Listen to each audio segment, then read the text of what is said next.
On May 27, 1936, the RMS Queen Mary set sail on her maiden voyage across the Atlantic Ocean.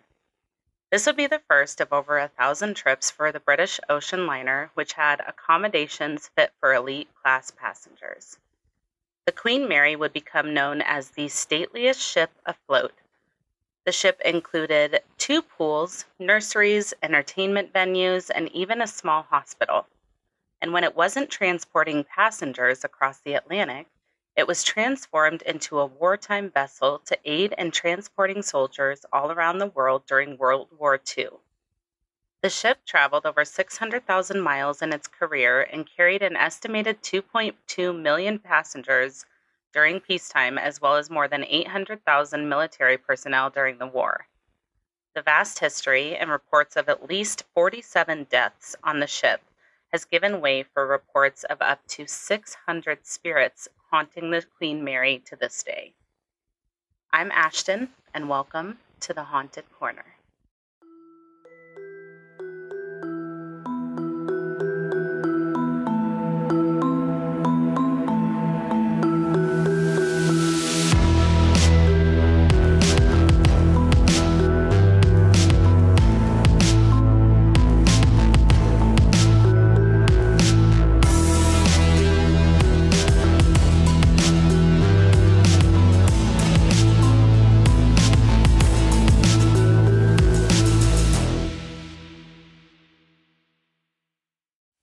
Hey everyone, welcome back to the Haunted Corner. Today I have another spooky historic tale for you. This is the history of the RMS Queen Mary. I absolutely loved researching this ship. I think the history is so fascinating, and reading all of the different ghost stories I found had me spooked, and I loved it. And I do have a funny story for you about my own experience at the Queen Mary, which I will share with you at the end, so stay tuned. So let's get into it. After World War I ended, the North Atlantic passenger trade was heating up between the European nations, and the Cunard Line and its rival cruise liner, White Star Liner, were at the forefront of it. Cunard realized pretty quickly that in order to be able to compete with the newer and faster liners that were coming out of France and Germany, they were going to have to update their current line of ships. Cunard sought out the John Brown and Company shipbuilders to take on the task of building their visionary liners that would be larger and faster than anything that had been seen so far. On December 1st, 1930, the first keel plate was laid for the ship, which was initially known as Job Number 534 in the now famous shipyard in Clydebank, Scotland. Construction continued without any issues for a little while, but this was a very tumultuous economic time, and the construction eventually had to be halted due to financial issues. Thousands of shipbuilders were laid off, and Cunard was desperate for funds to get things moving again. They ended up begging the British government for assistance with money, and the government eventually agreed, but one of the terms of the loan was that Cunard had to ally itself with its rival, another struggling liner company, the White Star Line. The two companies eventually agreed to terms, and the Cunard White Star Line was formed. It's like when your parents make you work together with your siblings on a project after you guys got in trouble for fighting or something. This was enough to get the construction underway again, though, so it worked out.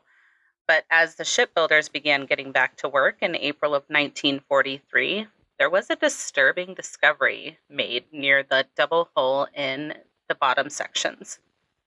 2 men who had been working on the ship before the construction had stopped were found dead. They hadn't been seen in several years, and their families assumed that they had committed suicide after losing their jobs at the shipyard. But there was no evidence of suicide, and it's still really unclear what caused their deaths. It is speculated, though, that their deaths may have been caused by a buildup of gases in the area because there was a blowtorch found nearby the bodies. There's another tale that has been told of a welder who was working between the double hull when he was accidentally sealed inside and died. Throughout the ship's construction, the British government kept tabs on the progress with updates delivered directly to the palace every month. It was at this time that the ship was named, and this story really made me laugh. They had initially planned on naming the ship the RMS Queen Victoria. So, it's said that during one of these visits for an update on the construction, the king asked what the new ship would be named, and an agent for the Cunard line said, quote, "We're pleased to inform you that Cunard wishes your approval to name our newest and grandest line after England's greatest queen," end quote. To which the king responded, quote, "My wife shall be pleased at the compliment, gentlemen," end quote. And that's how she got her name, as the Queen Mary, and not the Queen Victoria. I can just picture that agent's face, like, yep, Queen Mary, yep, definitely not Victoria. On September 26, 1934, the ship was christened by the Queen and it was launched. It would spend the next nearly 2 years undergoing the finishing touches to get it ready for sailing. Famous artists were brought in to create murals, sculptures, and other artwork to display throughout the over 1,000-foot-long ship. There were 5 dining areas and lounges, 2 cocktail bars and swimming pools, a grand ballroom, elevators, a squash court, and even a small hospital. They served gourmet meals to all passengers, and the Queen Mary set sail for her maiden voyage on May 27, 1936. And she had set a new benchmark in transatlantic travel, which the rich and famous considered as the only civilized way to travel at that time. The ship hosted such celebrities as Clark Gable, Greta Garbo, and Cary Grant, and even the King of England himself. The one thing they didn't add at the time of construction was handrails, which were said to take away from the aesthetics of the ship. But this would prove to be a bad decision on their part. During one of the early voyages, the ship earned her nickname of Rolling Mary because she would roll with the waves and throw passengers around like rag dolls. People ended up getting injured during the process, and a young girl even lost her life. It said that she was sliding down a railing when the ship hit a large wave and caused her to land on the deck really hard and causing her neck to snap. After this, the ship was docked to allow handrails and grips to be placed on stairways so that they couldn't be used as slides anymore. The Queen Mary and her sister ship, the Queen Elizabeth, sailed for several years without issues. The Queen Mary battled with her French rival liner, the Normandy, for the Blue Ribbon, which was an award for the fastest crossing of the Atlantic by a passenger ship. The two ships would trade it back and forth for years until it would stay in the possession of the Queen Mary. She was living her best life, you could say, until September 3rd, 1939, the captain of the Queen Mary received information from Cunard that shook him. The English government, along with France, New Zealand, and Australia, had declared war on Hitler. Little did the captain know, this announcement would change the future of the Queen Mary forever. The next day, on September 4th, 1939, the ship arrived in New York and awaited instructions from the Crown. It wasn't safe for the ship to sail back to England amidst the tensions with Germany, but eventually the Queen Elizabeth and the Normandy both arrived at the port as well, where they too awaited orders. The Queen Mary and Queen Elizabeth were both part of the Royal Navy's auxiliary fleet, so there was always a chance that they could be repurposed as Navy vessels if needed. And they were. The two sister ships underwent a dramatic makeover. They were painted gray, and all of the fine furnishings were removed. Bunk beds were installed for the troops, and the portholes were covered, as well as the installation of anti-aircraft guns on the ship decks for protection. On March 21st, 1940, the Queen Mary left New York Harbor for Sydney, Australia, and a rumor was spread to provide a cover story for the ship, claiming that she was instead going to be heading to Canada to become part of the Canadian Royal Flying Corps training unit. When she arrived in Australia, they installed permanent guns on the deck of the Queen Mary, and they removed every sign of civilian life. Everything was removed from the ship and put into storage. More bunks were installed, and bigger medical facilities were also created on the ship. The ship's first assignment was to transport 5,500 Australian troops to England to help defend France. In June, the Queen Mary headed to Singapore, where she received some engine work as well as the installation of paravanes, which were devices that cut the cables of naval mines. The ship then returned to Sydney to pick up more troops to transport them to India. This was a frequent route for the ship that year, and during that time, there were also degaussing strips installed. And this is what I found interesting. The strips fed a constant electrical current through the hull, which caused an interruption to the magnetic fields around the naval mines, so they wouldn't go off when the ships passed over them. And if you don't know what naval mines are, think Finding Nemo and the Shark's Lair. Yes, I'm 12. That's what I had to think of. I didn't really make the connection until I looked at a picture of naval mines and I was like, hey, those are from Finding Nemo. Sailing on the Queen Mary during this time was not great. The ship was meant to be traveled on in the cool Atlantic, where there wasn't really a need for air conditioning. So traveling on the ship in the Mediterranean, Indian, and South Pacific seas was kind of, a shock. It was not an ideal situation. It was just a bit muggy. Because of the lack of ventilation throughout the ship, it's believed that many men died from heat stroke during this time, but there are no reports to confirm this. In December of 1941, Pearl Harbor was bombed and the U.S. declared war on Japan, Germany, and Italy. The Queen Mary was sent to Boston Harbor, where her troops' capacity was almost doubled to 10,000. In February of 1942, U.S. troops were carried on the ship for the first time. And around this time, the Queen Mary had received her nickname of Grey Ghost, and she also gained a bounty on her head from Hitler himself, who was not impressed by her speed or size.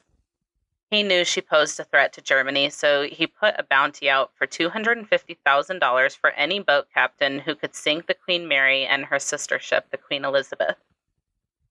And this would have been pretty funny to watch. I can just hear the Benny Hill theme song in my head, because the Queen Mary had an average speed of 28 knots, where the average U-boat was only 11 knots. And so it would have been kind of hard for them to catch up to her, let alone sink her. Because of her speed, the Queen Mary had to be put into special convoys with ships that could get close to matching her speed for protection while she was sailing. During one of these trips in 1942, the Queen Mary was traveling in the suggested zigzag pattern while awaiting her convoy. One of the ships in the convoy was the RMS Curaçao, and the ship took position next to the Queen Mary, but was sailing closer than normal. As the ships were following the zigzag pattern, the Curaçao was unable to get out of the way and was struck and cut in half by the Queen Mary. 338 of the 439 men on board were killed. And it's likely that a lot of the darkness surrounding the ship comes from this event. That's a lot of death in one day. Now, during her time in the war, the Queen Mary transported German and Italian prisoners of war to American POW camps, and these prisoners were often held in the cargo hold in the front of the ship, which was not the most comfortable spot. These conditions were not great. They were very cramped, and the men were often tossed around during the waves. In July of 1943, the Queen Mary set a record that still stands to this day for the most people transported on a ship at one time. She set sail with 15,740 armed troops and 943 crew members for a total of 16,683 people on one ship at one time. The Queen Mary continued to impress throughout the war, transporting Colonel Worden, aka Winston Churchill, many times throughout the war. He was given the nickname of the Colonel Worden for protection, and he even had his own lifeboat on the ship with a machine gun in order for him to avoid capture at any cost. It was on the ship that he planned and launched D-Day, and he would go on to say of the ships, quote, "These two ships, these two queens of the sea, have managed to shorten the war by a year single-handedly," end quote. After D-Day, the Queen Mary was tasked with a new job, to bring all of the wounded soldiers home. She was again transformed, having over 1,000 double-tier hospital beds installed, along with a laboratory, new kitchens, and medical staff. Many of the wounded men wouldn't make the trip home due to their injuries. The war came to an end following the suicide of Hitler and the surrender of Germany on March 7, 1945, but the job wasn't over for Queen Mary or Queen Elizabeth. It was now their duty to get the soldiers home, and so they did for several months. They were responsible for the repatriation of thousands of soldiers. In January of 1946, the Queen Mary got another makeover. Everything was removed and cleaned. The scuff marks and signatures of soldiers who traveled on the ship were buffed out. All of the furnishings were brought out of storage and returned to the ship. The ship's next job would be to reunite European wives with their American husbands. So the ship was now equipped with remodeled rooms, special rooms for expectant mothers. The dining halls were reinstalled. They were trying to make it as comfortable as possible for the newest guests on their journey to their new homes. These so-called bride-baby cruises would begin in February of 1946 and continue until April. And by that time, it had transported over 12,000 dependents to America. This cycle was then repeated for Canadian dependents, with another 19,000 brides and their babies being transported home. With her wartime services behind her, the RMS Queen Mary arrived back in Southampton in September of 1946 and was welcomed by the sounds of cheers and clapping and flags, as well as the national anthem being sung. She was a treasure to the country and to the world. People knew what she had done during the war, and they were grateful. And now the Queen Mary could get back to being an elite passenger liner that she was. She was in need of some work, though, and received a complete renovation. Her engine received a much-needed tune-up. Thousands of workers put hours into ensuring that every battle scar was removed and everything was completely restored. The Queen Mary sailed again on July 31st, 1947, and continued its relay between Southampton and New York, along with the Queen Elizabeth. Things did not go as smoothly as Cunard may have initially hoped. A German prisoner of war was a stowaway on one of the trips and made it all the way to New York before being discovered by family. This was an embarrassment for the liner, and things would only continue to go awry. In 1949, the ship snagged a cable and was run aground, which led to repairs. People would come to see their friends off when they would leave on a trip on the Queen Mary. They would pack the ship, even hosting parties while people were trying to board the ship. Like, they couldn't even get through the passageways in the ship because it was so crowded. People were dancing, getting rowdy. They had to eventually limit it to two people per passenger to come send them off. In 1958, Boeing 707 jetliners began regular service across the North Atlantic routes. People were choosing to fly more than to cruise, and this was a tough blow for Cunard. In 1961, the passenger lists were dwindling, and by 1966, it was common for there to be more crew members than passengers on board. In 1967, Captain William Law received word that the Queen Mary would be retired that fall, and her sister ship, the Queen Elizabeth, would be retired the next year. Cunard was trying to figure out what to do with the Queen Mary. There were lots of wild ideas floated around, such as sinking the ship to create a fish hatchery, welding it together with the Queen Elizabeth to become one large catamaran. The list goes on. But eventually the city of Long Beach, California, came in with the winning bid at $3.45 million. Their plan was to permanently dock the ship and use it as a floating museum and hotel. But getting the ship to Long Beach was another story. What would be the ship's final voyage was not one of luxury. Cunard had tried to convince the city of Long Beach that it wasn't a good idea to have passengers on this final trip, but they were not deterred. On board were 1,040 passengers and 860 crew members. This trip was full of misfortune. The guests were miserable in the heat. They missed port a few times because they could only enter at high tide and they kept missing it. One of the assistant chefs also died from heat exhaustion and was buried at sea. On December 9th, 1967, the Queen Mary arrived in Long Beach and was tied to the dock. Her long days of sailing were finally behind her.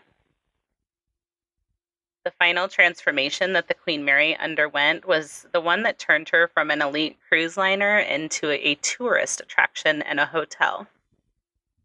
The ship was towed to the Long Beach Naval Shipyard to undergo this transformation. The ship was sanded, sealed, and painted.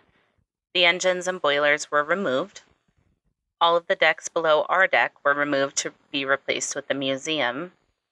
The second-class pool was removed, and the first-class pool was initially used by hotel guests, but was eventually drained because it was a safety violation. The library and music rooms were turned into retail and concession spaces. Rooms were changed to add new amenities for hotel guests, and in May of 1971, she opened as a tourist attraction, and the hotel opened in 1972 with 150 rooms available. The ship lost money basically immediately. The business model was not super solid. Hyatt took over hotel operations in 1974, but that didn't help. A man named Jack Rather, who you might know because he owned the Disneyland Hotel at one time, signed a 66-year lease with Long Beach in 1980 and took over running all aspects of the Queen Mary. He built a dome nearby to showcase Howard Hughes' show Spruce Goose. This helped bring attendance to the ship, but it wasn't a long-term fix. Because Rather owned the Disneyland Hotel, and this was something that the Disney Corporation was trying to purchase for a long time, they jumped at the opportunity and made an offer to take over the lease of the Queen Mary. But Disney never really wanted the Queen Mary. They only wanted the Disney Hotel, and this was a way to make that happen. The ship continued to lose money, so Disney had a plan to build a theme park nearby and call it Port Disney. The Queen Mary would be the center of the park, and it would focus on the world's oceans. There was, though, immediate resistance to this project due to environmental concerns and oil regulations, and it never really got off the ground. Disney eventually moved on and gave up the lease in 1992. The hotel and eventually attraction closed later that year, and it's faced many issues since then. The Queen Mary was eventually reopened, and the lease has changed hands many times since then. But in 2017, a report on the ship's condition was issued. The report observed that not only the hull, but also the supports for a raised exhibition area within the ship were corroding, and that the ship's deteriorating condition left areas such as the engine room vulnerable to flooding. Repair costs were estimated at close to $300 million. In November of 2016, the city of Long Beach had put $23 million towards addressing the vital repairs of the ship. And in August of 2019, an engineer responsible for inspecting Queen Mary issued a report stating that the ship was in the worst condition he had seen in his 25 years on the job. The Queen Mary closed to the public in 2020 due to COVID-19. And in 2021, there was a report calling for $23 million in immediate repairs to prevent the ship from capsizing. Long Beach had considered sinking the 88-year-old ship after taking control of the vessel last year from the previous lease operators. But even scuttling or scrapping it could carry a $190 million price tag. Earlier this year, renovation began, and the ship is currently undergoing its $1 million makeover with hopes of reopening soon. They said by the end of 2022, and it's December now, so we'll see. Now let's get to the ghosts. With the wild history of the Queen Mary, there's no question that she saw many instances of death and darkness. I saw reports of as many as 55 deaths on the ship, but the most widely reported number was 47 deaths. So somewhere in between there. But there are reports from psychics that have claimed that there are up to 600 spirits still roaming the corridors of the ship. Reports of shadow people standing or passing in hallways are popular, as well as reports of balls of lights or orbs. These orbs have been reported in the cargo hold of the ship, flying around the area or appearing stationary as if appearing out of nowhere. There are certain parts of the ship that are more active than others. B deck is often reported as one of the hot spots for the ship. It's seen its fair share of death and accidents, and it was used as the morgue during World War II. Room B340 is one of the most famous places on the ship as well. It's been featured as the center of many ghost hunts. The origin tale for the ghost story has changed a bit, but it's said that a woman staying in the room reported that she was woken up when the bed covers were pulled off of her and she saw a man standing at the foot of her bed. She screamed and rang for the steward, but the man vanished into thin air like nothing happened. EVPs have also been caught in the room, and they are very creepy. The isolation ward and Royal Theatre have been known to host many ghosts as well, including a little girl named Jackie, who's one of the most famous ghosts on the ship. She was first reported to have been seen in 1991 by a man named Peter James. He talked to her for over 10 minutes, and the entire thing was caught on camera. She's said to be very playful and likes to play peekaboo from the balcony. She's been heard calling for her mommy in the pool area. But she's not the only child that's said to be seen on the ship. There are reports of a young boy roaming the hallways as well, and another young girl named Sarah, who's also reported to haunt the ship. There's not a lot known about Sarah, but it's said that she has taken it upon herself to be Jackie's protector, which I thought was sweet. Another ghost said to haunt the ship is one affectionately named Grumpy. He got this nickname because it's said that he likes to growl at guests and paranormal investigators alike. John Petter was an 18-year-old man working in the ship in 1966 in the boiler room. One night while on the job, he was crushed in one of the watertight doors, door number 13. And it's said that John likes to haunt the area near door 13 to this day. He's very fond of the ladies, and his favorite activities include stroking women's hair and tickling their ears. Ugh. Women have reported feeling breath on their cheeks and as though they're being touched in that area. The lady in white is another ghost said to haunt the ship. And every haunted place has a lady in white, or a lady in blue or red or black or whatever. But in the Queen's Salon, which once served as the ship's first-class lounge, a beautiful young woman in an elegant white evening gown has often been seen dancing alone in the shadows of the corner of the room.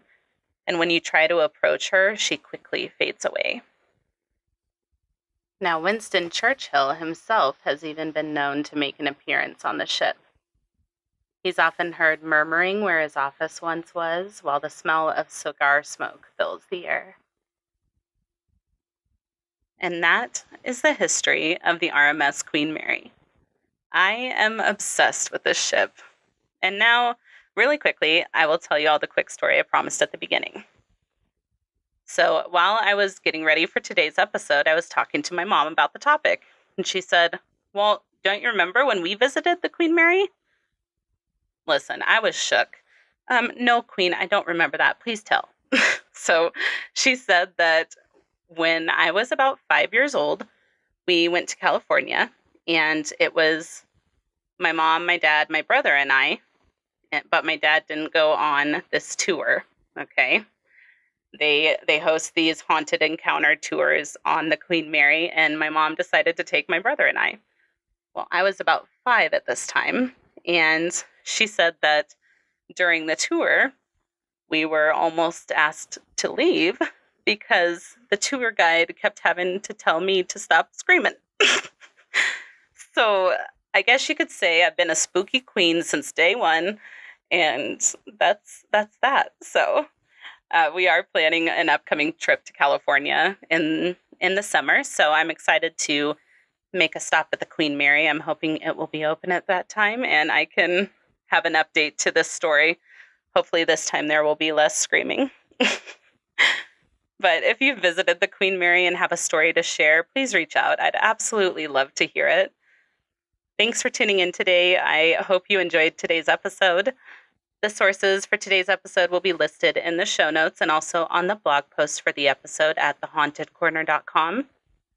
Check out the other episodes of The Haunted Corner, available now wherever you listen to your favorite podcasts, with new episodes dropping every Monday and Thursday.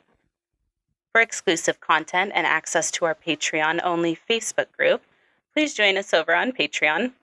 The very first exclusive episode, Cruise Ship Disappearances Part 1, is available now at the $1 per month level on up. And Part 2 for Cruise Ship Disappearances is coming in the next week. If you join at the $5 per month level, you'll have access to an upcoming episode 1 week early, and you'll get an exclusive The Haunted Corner sticker after donating for 3 months, plus a lot more.